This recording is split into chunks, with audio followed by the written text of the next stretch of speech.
em nome de Jesus. Aleluia.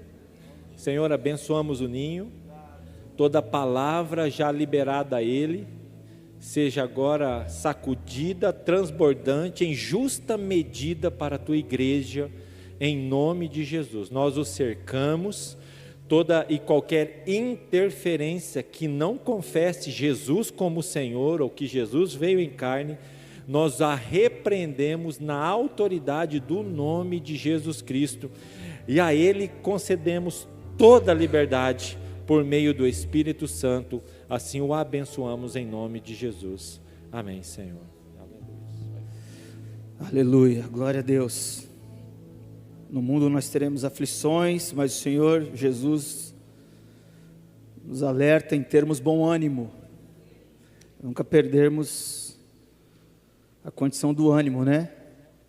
É ter longanimidade, é um fruto do Espírito. Bom ânimo é a longanimidade, né? É um ânimo alongado, tá? É nunca estar desanimado mesmo em meio às circunstâncias adversas da nossa vida. Não significa banalizá-las, mas significa não dar o valor necessário a ela maior do que valor necessário a quem é maior do que a circunstância. Porque o que nos desanima é quando nós colocamos os nossos olhos em algo que realmente se torna maior do que quem nos fortalece. E os nossos olhos precisam estar na pessoa certa, em nome de Jesus. Amém? E esse é o alerta do Senhor Jesus. Jesus às vezes parece soar até frio em relação aos nossos sentimentos. Mas não, Ele nos ama. Ele nos quer bem. Nós estamos falando de um assunto há anos, mas eu quero ler o texto de Filipenses 3, de 13 e 14, se os irmãos puderem colocar, pode colocar aqui. Em nome de Jesus, antes de nós começarmos, porque é evidente que nós precisamos entender que nós caminhamos com Jesus sempre adiante, certo? E por mais que nós vejamos coisas que são repetidas, nós precisamos entender que essas coisas, elas sempre estão caminhando na frente, adiante, né? Se tiver, ok, pode pôr aí, Filipenses 3, 13 e 14. Prossigo para o alvo, pelo prêmio da soberana vocação de Deus em Cristo Jesus. 13 e 14. Filipenses 3, 13 e 14. É que foi o 14 primeiro, né? Ah lá.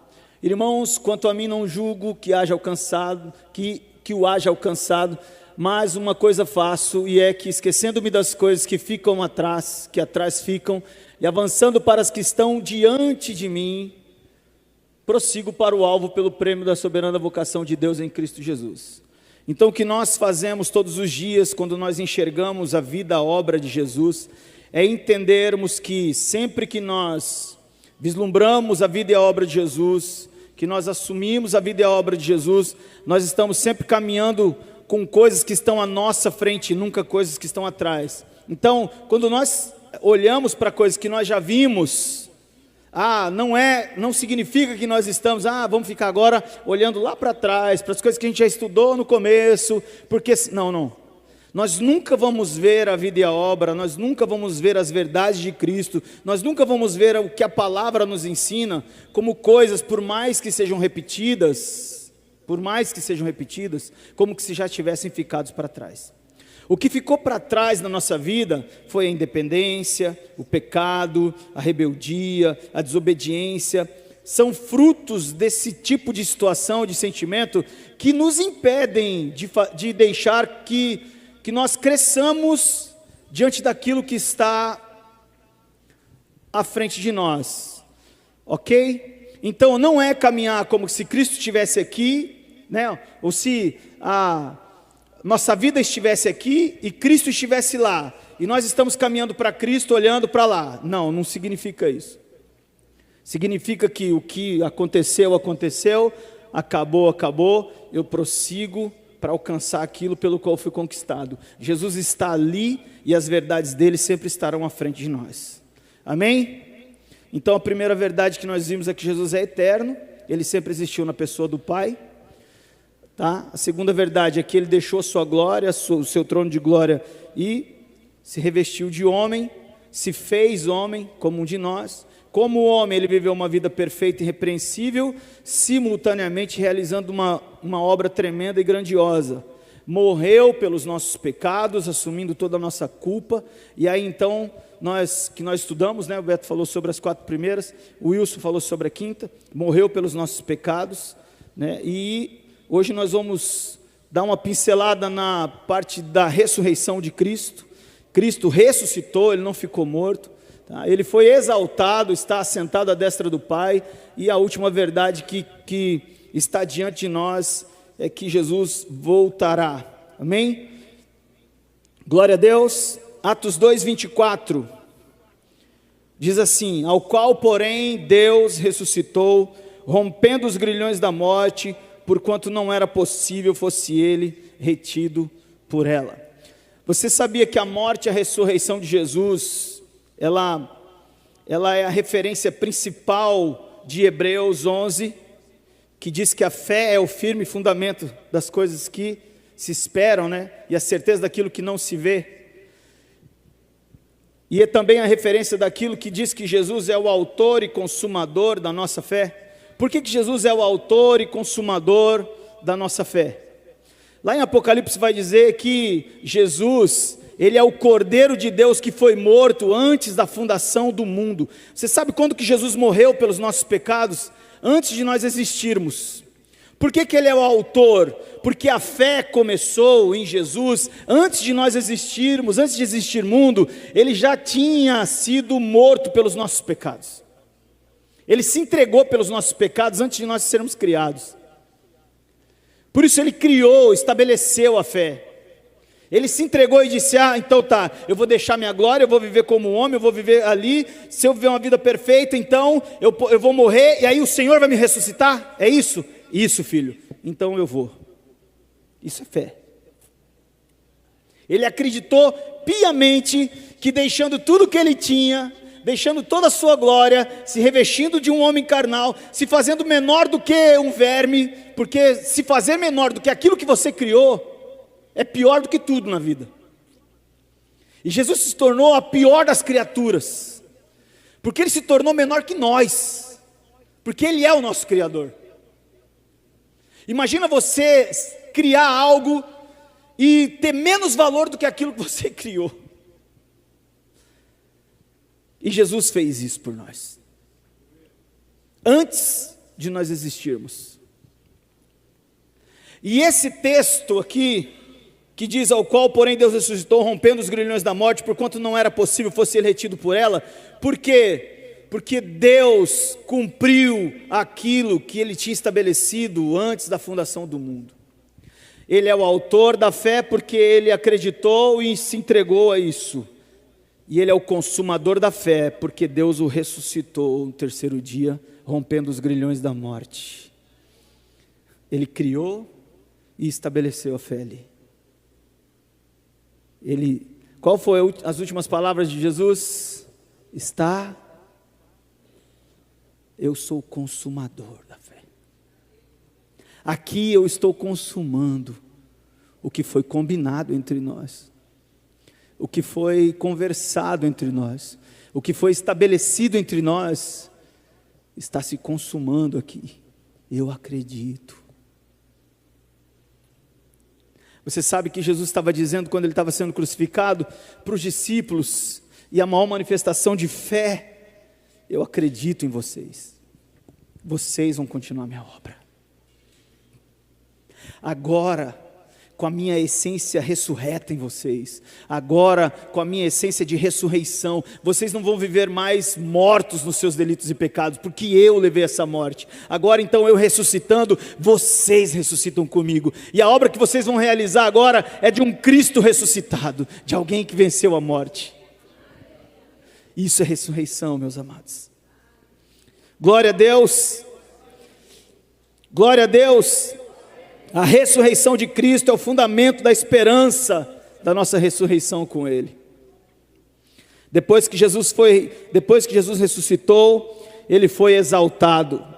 Filipenses 2, de 9 a 11 diz: pelo que também Deus o exaltou sobremaneira, e lhe deu o nome que está acima de todo nome, para que ao nome de Jesus se dobre todo o joelho dos que estão nos céus, na terra e debaixo da terra, e toda a língua confesse que Jesus Cristo é Senhor, para a glória de Deus Pai.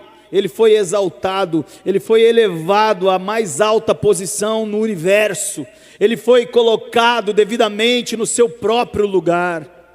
É isso que a fé faz conosco. Quando nós acreditamos que nós viemos do Pai, estamos nele e voltaremos para Ele, então nós entendemos que Ele vai nos colocar no mesmo lugar, com o mesmo propósito pelo qual Ele nos criou. E o que nos garante isso? A exaltação de Jesus.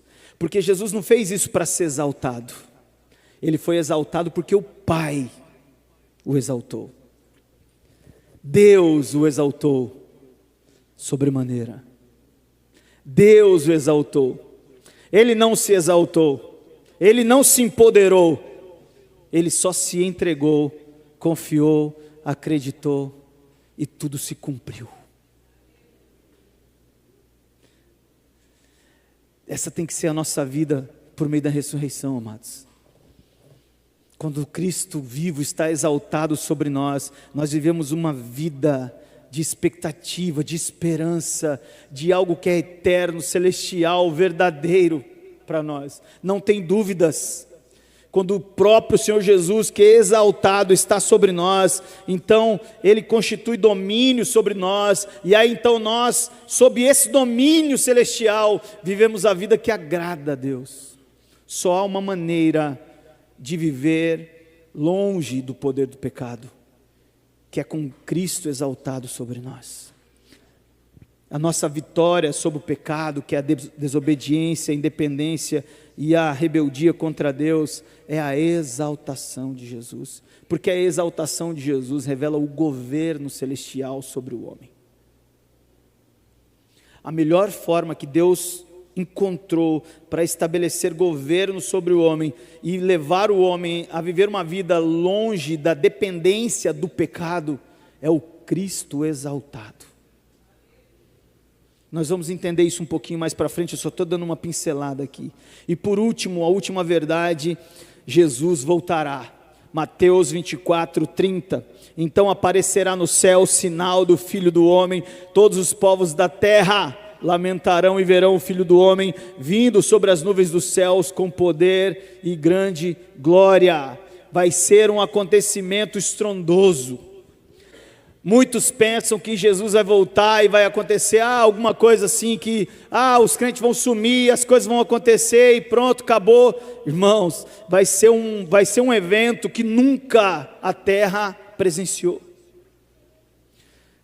Você pode, acho que não cabe na nossa mente, mas se coubesse nós imaginarmos juntos um tempo fechado, sombrio, com raios, trovões, relâmpagos, com barulhos, ininterruptos sobre a terra. Quando a Bíblia fala que todos os povos da terra se lamentarão e verão, vai ser uma coisa estrondosa. A volta de Jesus não vai ser uma coisa silenciosa, uma coisa, que vai só acontecer ali, os crentes vão subir e quem ficar vai ficar desesperado. Meus irmãos, vai ser lamentável o que vai acontecer. Mas nós temos certeza de que quando nós estamos vivendo uma vida ressurreta em Cristo, debaixo da sua exaltação, nós estamos aguardando a sua vinda com vigilância e com santidade. O mais importante é que a vida ressurreta de Cristo em mim me torna vigilante, e a exaltação de Jesus sobre mim me faz andar em santidade, e isso faz com que eu aguarde com segurança a vinda de Cristo Jesus. Vai ser assustador, e pode ser assustador pelo que vai acontecer, mas nada que seja tão assustador, tira a certeza de quem nós somos de verdade em Cristo Jesus. Para aqueles que têm certeza do que está acontecendo. Entenderam e compreenderam? Eu vou usar o quadro aqui, amados, eu não costumo fazer isso, mas a gente vai fazer. Eu chamo do que a gente vai trabalhar aqui como o quadro da vida, para mim. O Senhor Jesus colocou isso no meu coração, tá? Chamo como quadro da vida, talvez você possa relacionar isso com João 14,6, tá? Mapa João 14,6. Jesus, caminho, verdade e vida, ok? A gente vai trabalhar, todos estão vendo aqui o quadro? O Senhor Jesus me deu essa graça de entender e compreender a vida e a obra de Cristo Jesus num contexto todo, para a gente poder ter compreensão geral. Não ligue para as formas, tá? Se tiver a linha torta, não liga, é um homem fazendo, tá bom? Mas aqui a gente vai simular aqui, ó. A gente pode simular essa linha, a linha da eternidade, tá? Eternidade, ok? Aqui Jesus sempre existiu aqui, tá? Aqui é a linha da eternidade, não tem começo, não tem meio, não tem fim, ela vem e ela vai continuar, ela não tem espaço, não tem tempo, não tem algo que começou e vai terminar. Jesus sempre existiu, Ele está aqui, Ele é um ser eterno, Ele não foi criado por ninguém, Ele é. Tá? Jesus é, por isso que Jesus é eterno, tá? Qual é o texto que relaciona a eternidade de Jesus? Pode falar, sem medo de ser feliz. Hã? Vixe, mas tá igual fim de feira. Tomate, repolho. Pode falar alto, não tenha medo não. João 1, de 1 a 3. E aí, o que diz lá? E o verbo era Deus, Ele estava no princípio com Deus, todas as coisas foram feitas por intermédio dEle, e sem Ele nada do que foi feito se fez. No primeiro dia, na primeira semana que o Beto ministrou essas verdades aqui, as 4 primeiras verdades, no estudinho da Igreja na Casa, eu não sei se vocês repararam, mas no estudo da Igreja na Casa, lá no recebendo a mensagem não, embaixo ali, memorizar ali, mensagem, meditar na mensagem, né? Tá ali, decorar, não é isso? Decorar as verdades com os versículos, memorizar. Você sabe quando que nós colocamos as verdades sempre à frente de nós?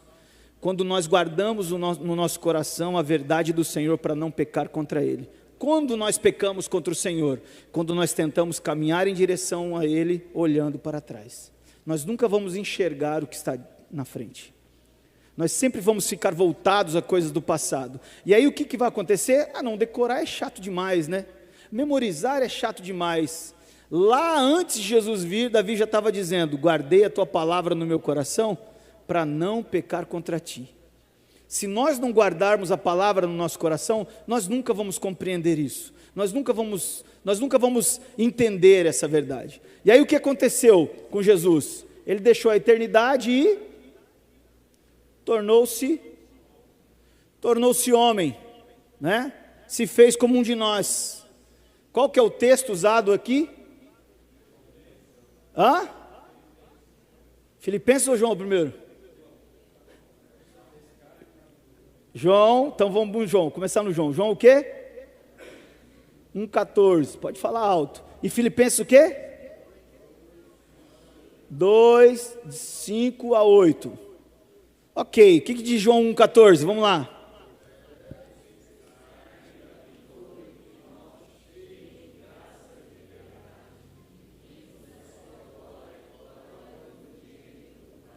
O verbo de Deus, o haja luz de Deus, a palavra de Deus, que é Jesus, Ele se tornou homem agora. Esse verbo se fez carne, habitou entre nós, cheio de graça e de verdade, e vimos a sua glória, glória como do gênero do Pai. Filipenses 2, 5 a 8, sai? Ou não? Mesmo sentimento.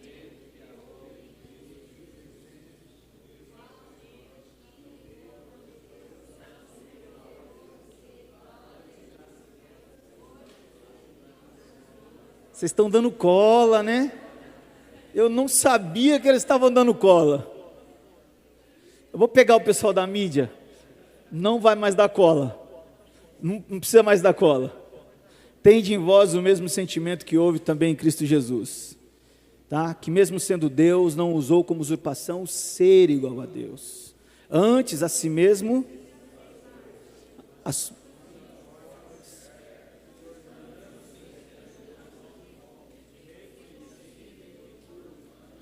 si mesmo, se humilhou.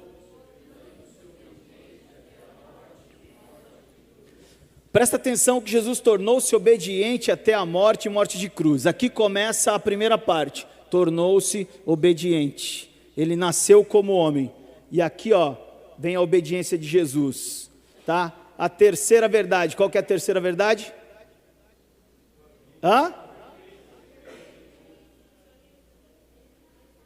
Perfeita e irrepreensível. Jesus viveu uma vida perfeita e irrepreensível. Qual que é o texto aí?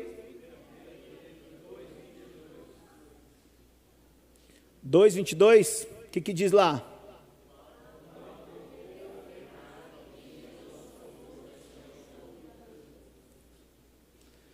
Isso faz parte da obediência de Jesus, a primeira obediência. Tá bom? Segunda obediência, qual que foi a quarta verdade de Jesus? Obra tremenda e grandiosa. Jesus realizou uma obra tremenda e grandiosa. Isso aqui faz parte da primeira parte desse versículo, desse texto de Filipenses 2, 5-8. Tornou-se obediente. Significa que ele começou obediente, terminou obediente. Ele foi obediente do começo ao fim. Não oscilou em obedecer. Não discutiu sobre obediência. Você sabe o que é viver sob obediência? É compreender que a sua vida, ela só vai ter resultados positivos se você executar uma ordem. Porque obediência é você responder positivamente a uma ordem dada por reconhecimento àquela autoridade. Seja pai, seja mãe, seja filho, seja quem for. Em qualquer lugar. Ele foi obediente do começo até o fim. Foi obediente até a morte. Ele decidiu ser obediente. Então para nós, estamos aqui, eu me incluo e não tiro ninguém desse pacote. Nós que temos tantos desafios quanto à obediência, cabe-nos então olhar para Jesus, porque a qualidade do propósito é ser semelhante a Jesus. Ser semelhante a Jesus. Qual que é o texto da obra tremenda e grandiosa? Atos 10, 38. O que diz lá?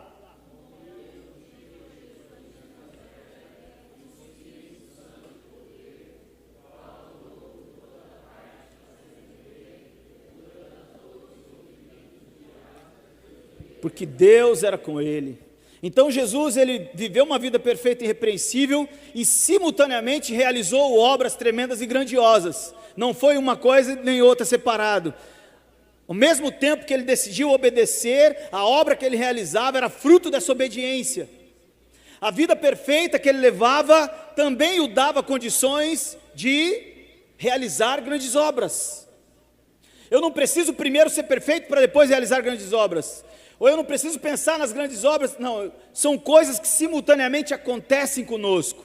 A partir do momento que eu começo a viver a vida semelhante à de Jesus, então eu passo a desfrutar da obra de Cristo Jesus. Eu passo a desfrutar daquilo que Jesus faz. As minhas mãos são as mãos de Jesus, os meus pés são os pés de Jesus, os meus olhos são os olhos de Jesus, os meus lábios são os lábios de Jesus, e tudo se torna como Jesus. Não é simplesmente a parte de ser bonzinho com todo mundo, mas é ser e fazer tudo aquilo que Jesus foi e fez. Isso faz parte de ser semelhante a Jesus. Mas tudo isso está ligado com a primeira parte de Filipenses 5, versículo 8, tornando-se obediente até a morte. Por que fala tornando-se obediente até a morte e depois morte de cruz? Porque a primeira menção de morte diz respeito a tempo, vida, foi obediente do começo, morte aqui é fim, foi obediente de quando ele nasceu até quando ele morreu. É muita coisa, né? É muito tempo para alguém ser obediente. São muitas coisas vividas. Agora eu te pergunto, Jesus foi tentado como todos nós somos tentados. Jesus, ele sofreu as tentações que nós sofremos. Ele viveu como homem, como nós vivemos. E ele conseguiu desempenhar bem o papel de filho obediente. Por que então que nós vemos tanta dificuldade em aplicar isso, se é possível, como homem, viver uma vida obediente? Por que nós nos entregamos a tantas dificuldades e não ouvimos a ordem do Senhor? Muitas das vezes, aflições que nós passamos na vida, amados, são situações que nós mesmos muitas vezes proporcionamos pelas nossas próprias atitudes, de não se deixar levar pela obediência, com medo de ser obediente, com receio de que a obediência irá nos prejudicar, irá fazer com que nós venhamos a sucumbir em alguma situação negativa. A obediência nos leva a ser semelhantes a Jesus. Aí a segunda parte da morte de Jesus. E aí, o que aconteceu com Jesus? Ele morreu pelos nossos pecados, né? Qual que é o texto que diz? Isaías 53. Não liga para minha letra não. Não tem apagador aí não, né, gente? Ah, é. Perdão aí, queridos. Primeira vez. Os professores aí vão... Os professores que estão aí vão me corrigindo aí, os professores. Isaías 53, 5 a 6. O que diz lá?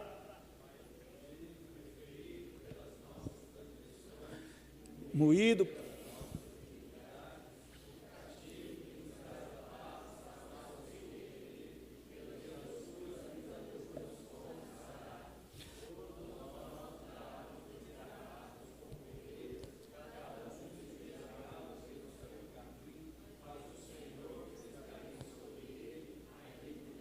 De nós todos. Ele levou sobre ele as nossas iniquidades, ele desceu um pouco mais. Está vendo que Jesus, ele é eterno, se tornou homem descendo, viveu uma vida perfeita e irrepreensível, realizou grandes obras como homem, mas ainda desceu um pouco mais, porque a cruz fez ele descer um pouco mais ainda, se tornando um pouco mais homem do que homem mesmo, né? E Jesus morreu pelos nossos pecados. Aqui está a segunda parte da obediência. A morte de cruz é a morte que realmente ele sofreu. É como se eu tivesse... O ninho foi obediente até a morte e morreu de infarto, né? Se eu morresse de infarto, por exemplo. Então, o ninho foi obediente, mas foi obediente até a morte e aí morreu de infarto. Jesus, então, foi obediente até a morte e foi morte de cruz. Para lembrar o tipo de morte que Jesus sofreu, tá? Mas aí então Jesus morreu pelos nossos pecados, vou descer um pouquinho mais, e aí ele ressuscitou, aleluia,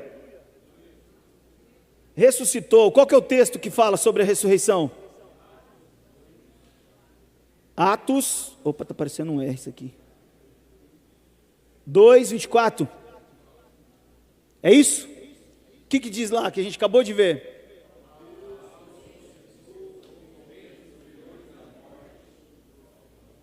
Eu acho que eu vou ter que falar para pôr a cola. Põe a cola. Põe a cola para nós, por favor. Perdão, viu? Eu achei que não ia ser necessário, mas todo mundo lendo junto vai ser melhor. Tá lá, gente. Vamos falar todo mundo junto.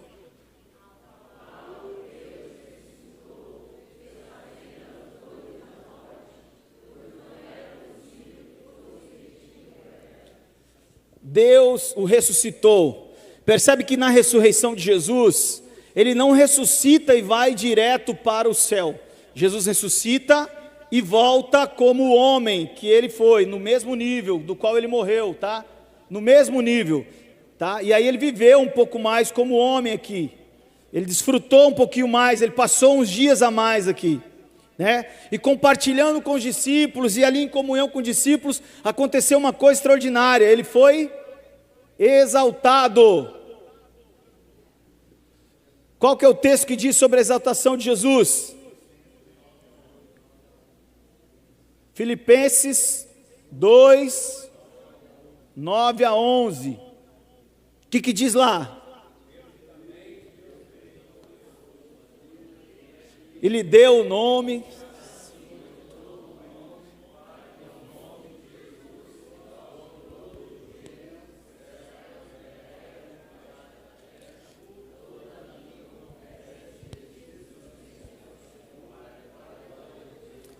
Aleluia.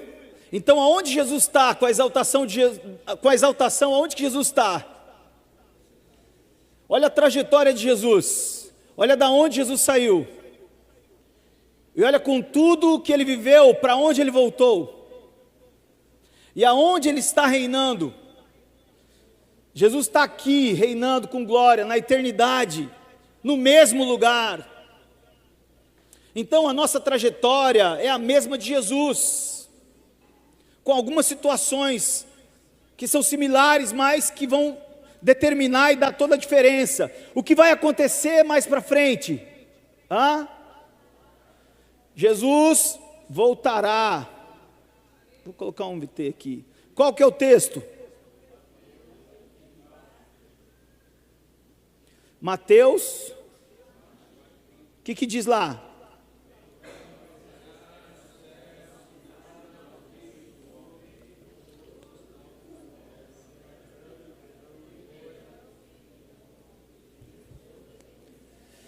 Aleluia, amém, é isso mesmo, ele voltará, gente. Então aparecerá no céu o sinal do Filho do Homem, todos os povos da terra se lamentarão e verão o Filho do Homem vindo sobre as nuvens dos céus com poder e muita glória. Essa é a trajetória de Jesus, entendamos isso. A nossa trajetória começa em Jesus e termina em Jesus. Nós começamos na eternidade aqui, fomos criados na eternidade, como Jesus, com Jesus ali, Ele criando todas as coisas. Nós perdemos essa eternidade também, nos tornamos homem, caindo, pecadores, nos tornando criaturas. E aí o que está acontecendo é que nós viemos depois dessa parte, né? Aqui na nossa geração, nós estamos, vou colocar aqui esse pontinho, como se nós estivéssemos aqui. Jesus já viveu a grande obra, Jesus já realizou grandes obras, já viveu uma vida perfeita, parece que tudo isso ficou para trás, parece que tudo isso está, mas não, são coisas e exemplos que o Senhor Jesus deixou para nós seguirmos os passos dele. Você sabe onde nós vivemos a vida perfeita e irrepreensível de Jesus e a grande obra de Jesus? Você sabe onde que está acontecendo isso na nossa vida? Aqui, queridos, essa é a trajetória, aqui nós estamos, homens, nós estamos aqui. Jesus já morreu, ressuscitou, foi exaltado, está governando com poder e glória. Quem vive debaixo dessa exaltação aqui, vive seguindo aquilo que Jesus faz, e está indo de encontro para onde Jesus vai voltar. Nós estamos nessa trajetória, mas sabe o que vai fazer com que nós cheguemos aqui bem?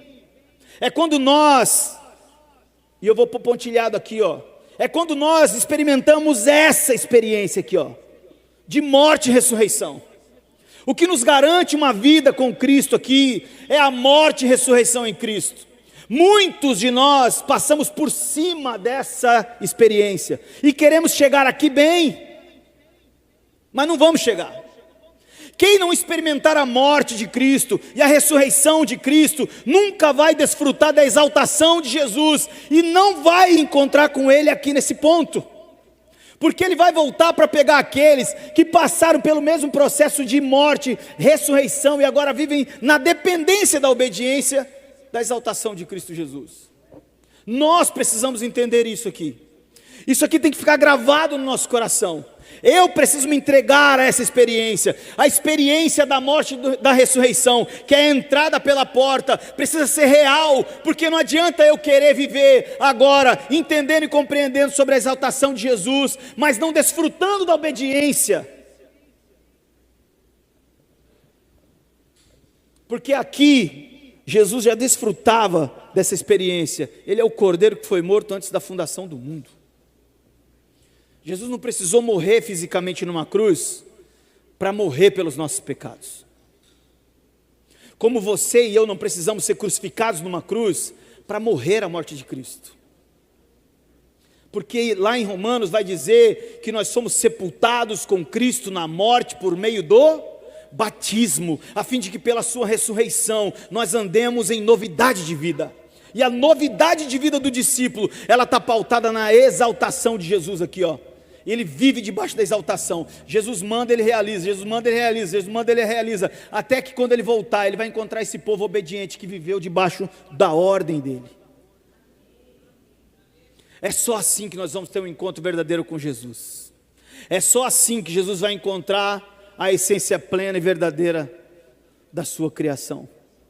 Isso aqui é o mapa da nossa vida. É o mapa da vida eterna. O que faz a diferença na nossa vida, amados, é isso aqui, ó.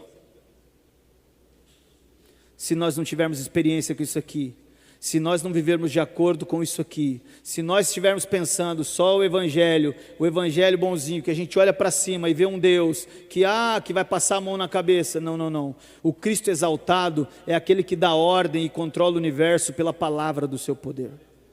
Você sabia que ele chama as estrelas pelo nome e nenhuma deixa de comparecer? Nenhuma folha cai sem que Deus não permita. Ele governa o universo com perfeição, com maestria. E Ele quer governar a nós também.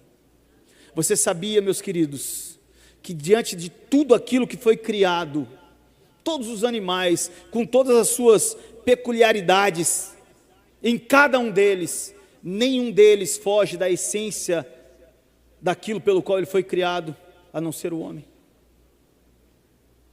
Você pode pegar qualquer animal, ele não vai deixar a essência pelo qual ele foi criado, que é tão peculiar nele.